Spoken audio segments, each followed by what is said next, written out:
Well,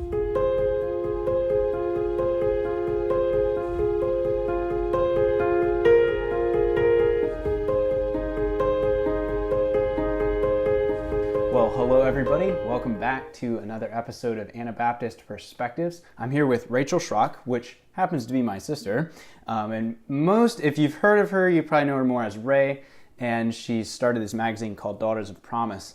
And we'll talk a little bit about that, but could you give us like the 2-sentence overview about yourself? Like just a short little introduction. Who you are, where you live, what you do. Sure. So I grew up in Tennessee for 17 years of my life, lived there. And while I was living there in Tennessee, got my RN license and practiced nursing there for a couple of years, and then felt God leading me on to another community, which is Virginia. I now live in South Boston, Virginia.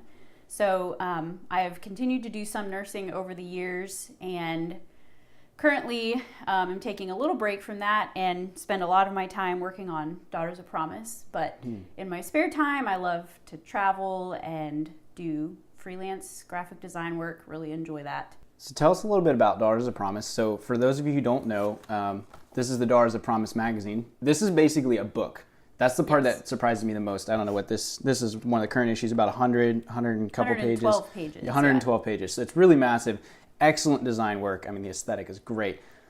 Tell us about the vision. How did this get started? How did you get to this? I mean, this is a lot of work. What's the journey? Yeah. So it really starts way back in 2010. Oh, wow. And it's a kind of a long story, but I can give the condensed version. So basically, starting off 2010 was a really tough time of my life. I was just going through a lot of personal upheaval, and had gone to SMBI, Sharon Mennonite Bible Institute, for a term, and was really finding some help and healing there for some things I was struggling with. And it was a time of tremendous loss in my life. Experienced the death of a close friend and some other personal losses in my life. And so it was a time of a lot of breaking, but also healing in deeper ways with God. And during that time, I spent a lot of time talking to other women and hearing their stories and realizing that we shared common struggles, that we have all been touched by pain, and a lot of times our pain is focused around similar things: relationships, identity, these questions women have about who they are and where we fit into the world. And so I began to really just understand that there are things that women want to talk about, but don't always maybe know how or have a place to. So over the spring and summer of 2010, I just began to really pray about how God wanted to use my story and the things I was learning to encourage other women. And this idea just slowly began to form to send out an email, like a newsletter. Wow. But it was a place where I just wanted to share some of my experience and just try to encourage other women. That was really just the heart behind it. So I rolled around. Names have always been a really big deal to me. Yeah, I choose even my email address, very carefully. And somehow the name Daughters of Promise came to me. I don't really remember that process of that. So I called this little newsletter Daughters of Promise and started emailing it to some of my SMBI girlfriends. And over the next year, especially, the list of subscribers grew tremendously. I was very surprised. So over a long series of events, we decided to make it more of a magazine type format and began publishing that online as a digital magazine. A couple of women joined the team, and then we began printing in 2014. So it's gone through a lot of changes, and today it's now produced quarterly, and each issue is, like you said, more like a book. It's around 112 pages. So a lot of changes, but the vision has stayed the same of wanting to encourage other women in finding freedom and wholeness through an understanding of who we are in Christ. And that outside of that, we are broken and lost and really destitute. And it's pretty much full time for you. Is that right? Yeah. Wow. How many regular staff do you have right now? Right now we have, including all of the writers and artists and editors, I believe it's 26. Oh, wow. Yeah. That's a lot. Yep. That is quite the team. So you described a little bit of the vision and how it started, but go into a little bit more of the need. Like, why is this magazine actually important? I hear what you're saying, but tell us what impact is it having? Yeah, it's a good question. I think that women of the conservative Anabaptist community in particular have sometimes struggled to know how to find their voice and to share with others. And one thing that I think DOP does is it does provide a platform for women to share sometimes very personal things from their lives that God has led them through, and through that to encourage other women who have been through similar things. Like, there's been so many stories I've heard from readers who just said, I really connected with that. You're not alone. Like, right, yes. It's almost like you're building a community right around this. Like, yes, it's a magazine, but it's a lot bigger than that, really. Like, yes. it's a community. That's really cool. I said, there are common struggles that I would say conservative Anabaptist women face that would be unique to our denomination in this culture.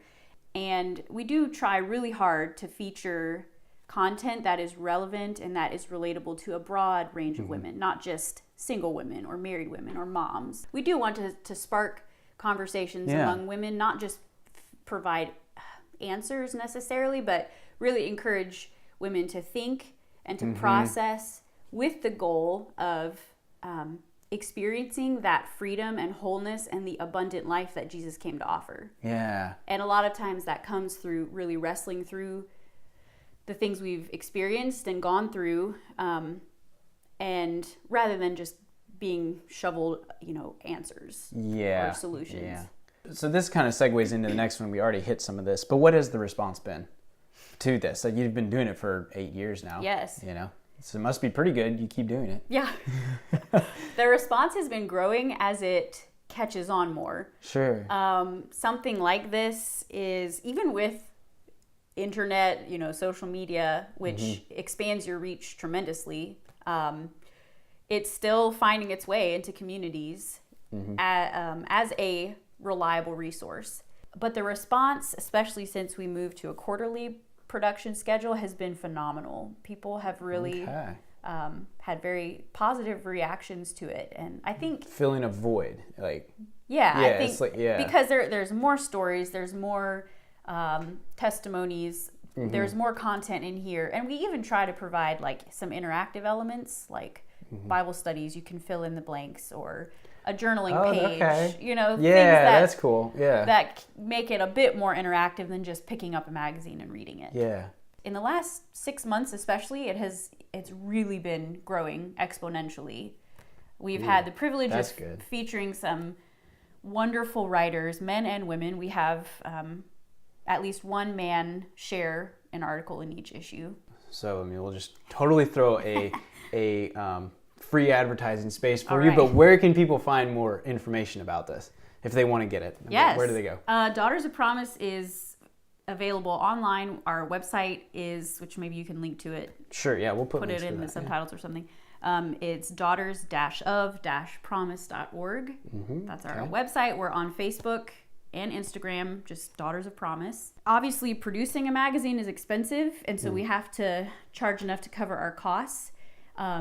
But we do our best to provide free content that can bless women who maybe can't afford a subscription, or even those who do, just some extra encouragement for their lives. And if you do subscribe to this, everybody who's watching, maybe mention it to Rachel that you found it through this video. That would be interesting to see. Yeah, it would. How many actually come from that. That would be great.